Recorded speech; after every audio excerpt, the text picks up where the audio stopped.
January 12, 2026న Bhogi పండగ ముందు రోజు మనం తెలియకుండా చేస్తున్న ఒక పెద్ద తప్పు గురించి మాట్లాడుకుందాం. చాలామంది భోగి అంటే కేవలం మంటలు అనుకుంటారు, కానీ భోగి అంటే భోగం అంటే ఆనందం. ఆ ఆనందం రావాలంటే ముందు మన ఇంటిని, మనసుని క్లీన్ చేయాలి.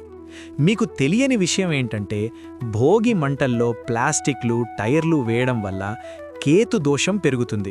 అది ఆరోగ్యానికి, పర్యావరణానికి మంచిది కాదు. అందుకే ఆ రోజు సాయంత్రం 5 గంటలకు మీ పిల్లలతో కలిసి ఇంట్లో ఉన్న పాత కర్ర సామాన్లు, పిడకలు, కౌడంగ్ కేక్స్ మాత్రమే ఏరండి.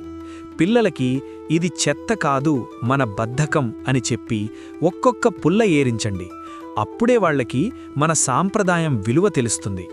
మీ బాల్యంలో భోగిమంటలు ఎలా ఉండేవో గుర్తు చేసుకుంటూ ఈ వీడియోని లైక్ చేయండి. మీ పిల్లలకి ఈ గొప్ప కల్చర్ని నేర్పడానికి షేర్ చేయండి. అలాగే కామెంట్లో హ్యాపీ భోగి అని రాసి పండగ వైబ్స్ని స్టార్ట్ చేయండి.